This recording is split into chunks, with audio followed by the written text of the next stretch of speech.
ओम नमो भगवते वासुदेवाय. ओम महालक्ष्मी नमः. भगवान विष्णू आणि माता लक्ष्मीच्या कृपेने तुमच्या सर्व इच्छा मनोकामना पूर्ण हो.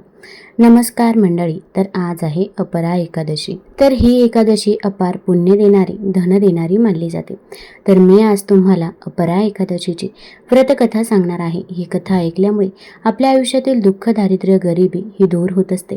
त्याचसोबत भगवान विष्णूंचा, माता लक्ष्मीचा आपल्याला आशीर्वाद देखील प्राप्त होत असतो. त्यामुळे व्हिडिओ स्किप न करता शेवटपर्यंत जरूर बघा. चॅनलमध्ये नवीन असाल तर चॅनल लाईक करा आणि सबस्क्राईब देखील करा. तसेच कमेंटमध्ये ओम नमो भगवते वासुदेवाय किंवा जय हरी विठ्ठल किंवा ओम महालक्ष्मी नमः लिहायला विसरू नका, जेणेकरून आपल्याला देखील भगवान विष्णू आणि माता लक्ष्मीचा आशीर्वाद नक्कीच प्राप्त होईल. तसेच शेजारील नोटिफिकेशन बेल देखील प्रेस करा, जेणेकरून मी जेव्हा पण व्हिडिओ बनवेल तर तो व्हिडिओ तुम्हाला सर्वात अगोदर दिसेल. अपरा एकादशी दरवर्षी वैशाख कृष्ण एकादशी या दिवशी साजरी केली जाते. या एकादशीला भगवान श्री विष्णू आणि त्यांचा 5वा अवतार वामन ऋषी यांची पूजा केली जाते. आता अपरा एकादशीची कथा बघूया. युधिष्ठिर म्हणू लागले की हे देवा, वैशाख कृष्ण एकादशीचे नाव काय आहे आणि तिचे महात्म्य काय आहे, कृपया सांगा. भगवान श्रीकृष्ण म्हणू लागले की हे राजन, ही एकादशी अचला आणि अपरा या 2 नावांनी ओळखली जाते. पुराणानुसार कृष्ण पक्षातील एकादशी ही अपरा एकादशी आहे, कारण ती अपार संपत्ती देणारी असते. हे व्रत पाळणारे लोक जगात प्रसिद्ध होतात. या दिवशी भगवान त्रिविक्रमाची पूजा केली जाते. अपरा एकादशीच्या व्रताच्या प्रभावाने ब्रह्महत्या, भूतयोनी, इतरांची निंदा इत्यादी सर्व पापे दूर होतात. या व्रताचे पालन केल्याने व्याभिचार, खोटी साक्ष देणे, खोटे बोलणे, खोटे शास्त्र वाचणे किंवा बनवणे, खोटा ज्योतिषी बनणे, खोटा डॉक्टर बनणे इत्यादी सर्व पापांचा नाश होतो. जे क्षत्रिय युद्धातून पळून जातात ते नरकात जातात, पण अपरा एकादशीचे व्रत करून त्यांना स्वर्गही मिळतो. जे शिष्य गुरूंकडून शिक्षण घेऊन त्यांची निंदा करतात ते निश्चितच नरकात जातात, परंतु अपरा एकादशीचे व्रत केल्याने ते या पापातूनही मुक्त होतात. कार्तिक पौर्णिमेला तिन्ही पुष्करामध्ये स्नान करून किंवा गंगेच्या तीरावर पितरांना पिंडदान करून जे फळ मिळते ते अपरा एकादशीच्या व्रताने मिळते. मकर राशीच्या सूर्यामध्ये प्रयागराजमध्ये स्नान करणे, शिवरात्रीचे व्रत करणे, सिंह राशीतील गुरुमध्ये गोमती नदीत स्नान करणे, कुंभमध्ये केदारनाथ किंवा बद्रीनाथचे दर्शन घेणे, सूर्यग्रहणाच्या वेळी कुरुक्षेत्रात स्नान करणे, सुवर्ण किंवा अर्धप्रसूता गोदान केल्याने जे फळ मिळते यापासून तेच फळ अपरा एकादशीच्या व्रताने मिळते. हे व्रत म्हणजे पापाचे झाड तोडण्याची कुऱ्हाड आहे. जसे पापाचे इंधन जाळण्यासाठी अग्नी, पापाचा अंधार घालवण्यासाठी जसा सूर्य, मृगांना मारण्यासाठी सिंह जसा, त्यामुळे मनुष्याने पापांची भीती बाळगून हे व्रत पाळले पाहिजे. अपरा एकादशीचे व्रत करून देवाची आराधना केल्याने मनुष्य सर्व पापांपासून मुक्त होऊन विष्णू लोकात जातो. या संदर्भात प्रचलित आख्यायिकेनुसार प्राचीन काळी महिध्वज नावाचा एक धार्मिक राजा होता. त्याचा धाकटा भाऊ वज्रध्वज अतिशय क्रूर, अनितिमान आणि अन्यायी होता. तो आपल्या मोठ्या भावाचा द्वेष करायचा. त्या पाप्याने एका रात्री आपल्या मोठ्या भावाची हत्या केली आणि त्याचा मृतदेह एका जंगली पिंपळाच्या झाडाखाली पुरला. या अकाली मृत्यूमुळे राजा त्याच पिंपळावर भूताच्या रूपात राहू लागला आणि अनेक दुष्कृत्य करू लागला. एके दिवशी अचानक धौम्य नावाचा ऋषी तिथून निघाले. त्यांनी भूत पाहिलं आणि तपोबळाकडून त्याचा भूतकाळ जाणून घेतला. त्यांच्या तपश्चर्येच्या बळावर त्यांना त्या दुर्घटनेचे कारण समजले. ऋषींनी प्रसन्न होऊन त्या भूताला पिंपळाच्या झाडावरून काढून टाकले आणि इतर जगाच्या ज्ञानाचा उपदेश केला.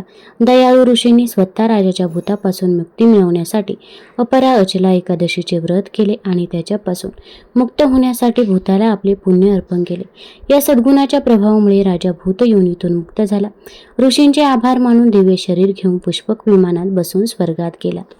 अशा प्रकारे अपरा एकादशीची कथा वाचल्याने किंवा ऐकल्याने मनुष्य सर्व पापांपासून मुक्त होतो. अपरा एकादशीचे व्रत केल्याने मनुष्याला अपार सुख प्राप्त होते, संपत्तीचे वरदान मिळते आणि सर्व पापांपासून मुक्ती मिळते. अहो राजन, अपरा एकादशीची ही कथा मी जनहितासाठी सांगितली आहे. त्याचे वाचन किंवा श्रवण केल्याने मनुष्य सर्व पापांपासून मुक्त होतो.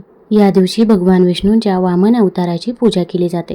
तर आपण वामन अवताराची कथा ऐकूया. तत्पूर्वी कमेंटमध्ये ओम नमो भगवते वासुदेवाय जरूर लिहा आणि तुम्ही हा व्हिडिओ कुठून बघत आहात ते देखील जरूर कळवा आणि चॅनलवरती नवीन असाल तर चॅनल लाईक करा आणि सबस्क्राईब देखील करा. एकेकाळी बळी नावाचा असुर राजा होता. हा भक्त प्रल्हाद याचा नातू होता. समुद्रमंथनात देव आणि असुरांनी मिळून अनेक रत्ने बाहेर काढली, परंतु अमृत मात्र देवांनाच मिळाले. असुर अमर झाले तर आपल्या अत्याचाराने सर्वत्र हाहाकार माजवतील आणि त्यावर उपाय करता येणार नाही, असा विचार करून भगवान विष्णूने मोहिनी रूप घेऊन अमृत फक्त देवांनाच दिले. त्यामुळे दैत्य आणि असुरांचे गुरु शुक्राचार्य नाराज झाले. असुरांवर अन्याय झाला अशी त्यांची भावना होती. त्यांनी घोर तपश्चर्या करून संजीवनी विद्या मिळवली. संजीवनी विद्या म्हणजे मेलेल्याला जिवंत करण्याची विद्या. अशी विद्या इतर कोणाकडे नव्हती. आपली विद्या त्यांनी बळीराजाच्या समर्थनासाठी वापरली. कुठल्याही युद्धात त्यांचे सैनिक किंवा स्वतः बळी जायबंदी झाले की शुक्राचार्य आपली संजीवनी विद्या वापरत आणि असुरांचे बळ पूर्ववत होत असे. त्याच्या नेतृत्वाने आणि गुरु शुक्राचार्यांच्या मार्गदर्शनाने त्याच्या नेतृत्वाने असुर साम्राज्याने फार यश संपादन केले. पृथ्वीवर राज्य मिळवले. देवांना हरवून स्वर्गावर सुद्धा राज्य मिळवले. हा बळी नीतिवान सुद्धा होता आणि धार्मिकही होता. त्याने आपल्या राज्यात मोठे यज्ञ सुरू केले. यातून तो मोठा दानधर्म सुद्धा करत असे. त्याच्या द्वारातून कोणी याचक रिकाम्या हाती परत जात नाही, अशी त्याची दानशूर राजा म्हणून ख्याती होती. यज्ञ जेव्हा केला जातो तेव्हा तो देवतांना स्मरून त्यांना पूजन केला जातो. त्या यज्ञाचे यजमानाला पुण्य मिळते आणि त्यात पुजलेल्या देवतांना बळ मिळते, असे म्हणतात. त्याने आणि शुक्राचार्याने या यज्ञाचे फळही देवांना मिळणार नाही, अशी काळजी घेतली. स्वर्गातून बाहेर झालेले देवराज इंद्र आणि समस्त देव भगवान विष्णूकडे याचना करायला गेले. यज्ञाचे बळ नाही, बळीला मारता येत नाही, कारण गुरु शुक्राचार्य त्याला परत जिवंत करू शकतात आणि 100 यज्ञ पूर्ण केले तर तो स्वतः इंद्रपदाला पोहोचेल, अशी भीती त्यांनी बोलून दाखवली.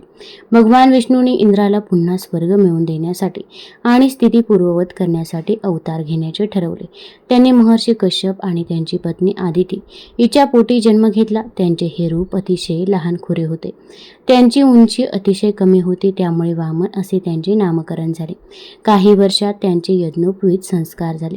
त्यात अनेक महान ऋषी आणि देव उपस्थित होते. वामनाला महर्षी पुलहांनी यज्ञोपवीत केले.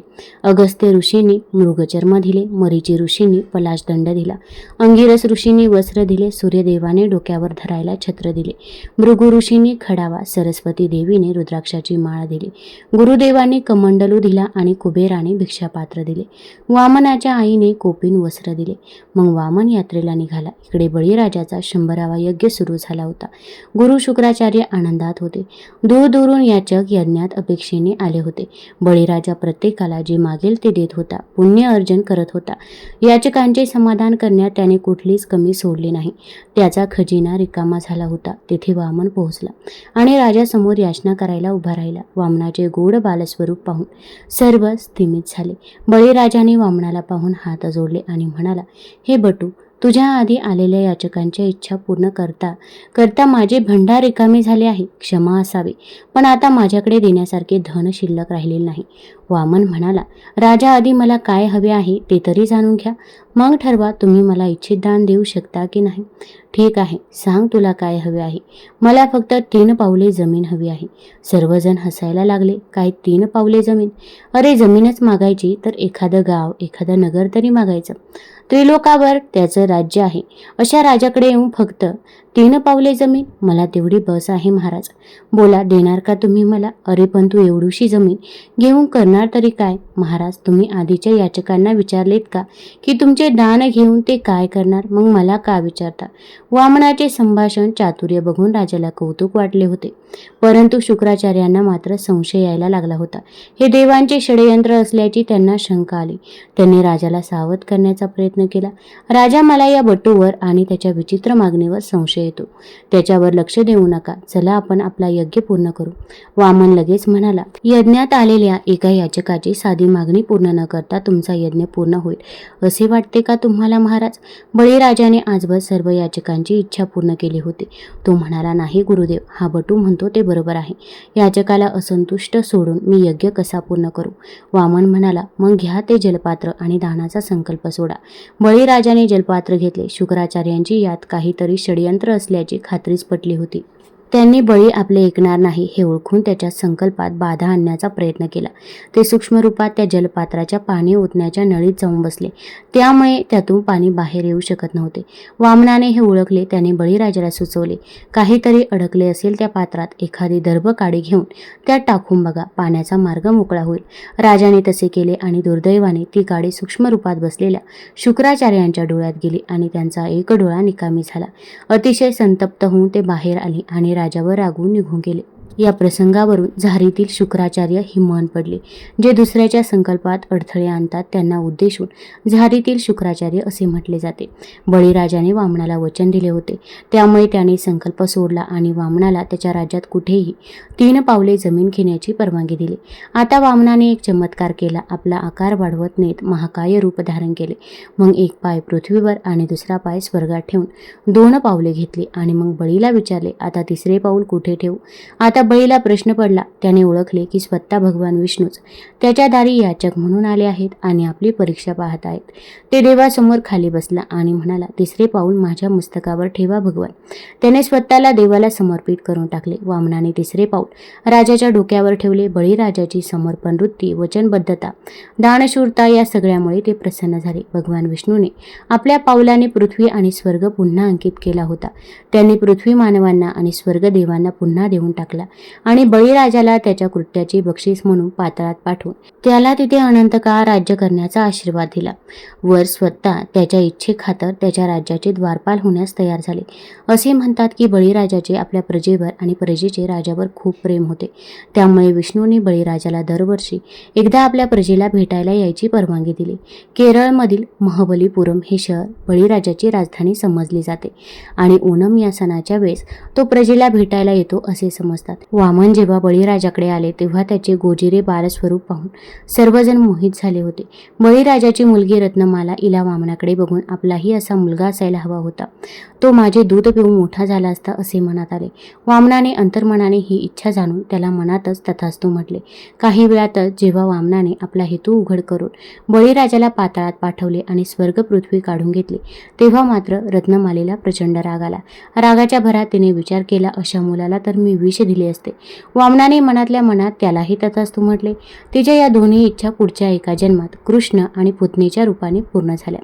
पुढे विष्णू कृष्ण अवतार घेऊन आले आणि रत्नमाला पुतना नावाची राक्षसीन म्हणून जन्माला आले. कृष्ण लहान बाळ असताना कंसाच्या आज्ञेवरून पुतना एका सुंदर स्त्रीचे रूप घेऊन गोकुळात गेली आणि कृष्णाला आपले दूध पाजण्याच्या बहाण्याने घेऊन विषारी दूध देण्याचा प्रयत्न देखील केला होता. तुम्हाला जर ही कथा, ही माहिती आवडली असेल तर चॅनल लाईक करा, सबस्क्राईब करा आणि आपल्या मित्रपरिवारासोबत जरूर शेअर करा. धन्यवाद.